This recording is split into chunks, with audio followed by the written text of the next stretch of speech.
कैदी नंबर 804 जो है वो इस वक्त तमाम स्टेक होल्डर्स के असाब पर भारी है, लेकिन यहाँ पर आवाम को ये तमाम हकूक जो है वो हासिल नहीं है। अस्सलाम वालेकुम नाजरीन, बात कर लेते हैं कैदी नंबर 804 की।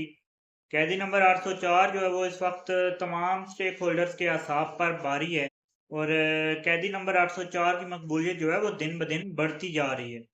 आपको पता होगा, मालूम होगा कि इस वक्त मैचेस चल रहे हैं पाकिस्तान और इंग्लैंड के। इंग्लैंड के अंदर ये सीरीज जो है वो जारी है। इसी दौरान गुज़िश्ता रोज़ जो मैच हुआ इंग्लैंड और पाकिस्तान का हफ्ते के रोज़, उसके अंदर नारे लगे कैदी नंबर 804 के और भरपूर नारेबाजी हुई इमरान खान के हवाले से और कैदी नंबर 804 के हवाले से। यहाँ पर तो रोक लिया जाता है, यहाँ पर तो पाबंदी लगा दी जाती है, झंडे खींच लिए जाते हैं, नारों पर पाबंदी लगा दी जाती है और गिरफ्तारियां भी हो जाती हैं और तमाम तर जो कदगन लग सकते हैं लग जाते हैं। लेकिन वहाँ पर हकीकी जमहूरियत है और वहाँ पर कोई बंदा कोई शख्स ऐसा नहीं करता। वहाँ पर अवाम को हक है कि वो अपने मुंतखब करदा नुमाइंदों से सवाल कर सकती है। वहाँ पर अवाम को हक है कि वो अपने वज़ीर-ए-आज़म, अपने सदर के सामने जो मर्ज़ी सवाल जो है वो उठा सकती है और उसको तनकीद का निशाना बना सकती है। लेकिन यहाँ पर अवाम को ये तमाम हकूक जो हैं वो हासिल नहीं है।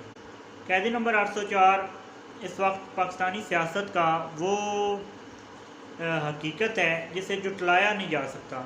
वो मकबूलियत कैसे ख़त्म होगी, ये मेरा नहीं ख्याल कि कभी ख़त्म हो पाएगी। ये मकबूलियत जो है इमरान खान साहब की और कैदी नंबर 804 जो है वो उसकी, ये मकबूलियत ख़त्म करना इतना आसान नहीं है, बल्कि आसान क्या बल्कि फ़िल वक्त तो नामुमकिन है।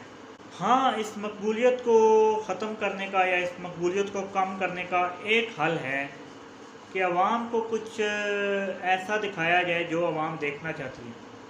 अवाम इस मुल्क में तरक्की देखना चाहती है और हकीकी मानों में तरक्की देखना चाहती है और अवाम को पता है कि क्या अवाम के लिए बेहतर है और क्या अवाम के लिए जो गलत है। अवाम को पता है इस वक्त इकानमी किस तरह से ग्रो करती है और जो मुल्क जो है वो कैसे तरक्की करते हैं।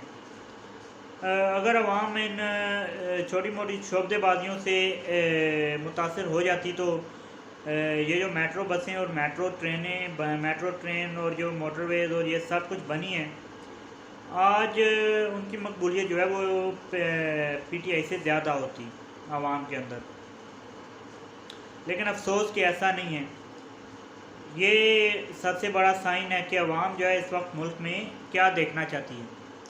अवाम मुल्क में तालीम का फ़रोग देखना चाहती है, अवाम मुल्क में इंडस्ट्रियलाइजेशन देखना चाहती है, एक्सपोर्ट इम्पोर्ट का इंडेक्स देखना चाहती है, डॉलर की प्राइसेस को देखना चाहती है अवाम नीचे, पेट्रोल की प्राइसेस को नीचे देखना चाहती है। अवाम इस वक्त अमली तौर पे जो है वो अपने काम जो है वो देखना चाहती है, ना कि जो चंद एक जो दिखावे के काम है वो अवाम इस वक्त नहीं देखना चाहती और ना ही अवाम उसको पसंद कर रही है। तो ये सोचना पड़ेगा, ये पाकिस्तान वो मुल्क है जहाँ पर जो है 60% आबादी जो है वो नौजवानों की है और नौजवान इस वक्त बाशऊर है और वो उसको पता है कि मुल्क के लिए क्या बेहतर है और क्या बेहतर नहीं है, क्या गलत है। इसको मद्देनज़र रखते हुए अब तमाम पार्टियों को काम करना होगा। ये मेरी एक एडवाइस भी है तमाम पार्टियों के लिए। इस वीडियो में इतना ही। चैनल को सब्सक्राइब, वीडियो को लाइक कर दीजिए। मुझे दीजिए इजाज़त। अल्लाह हाफ़िज़।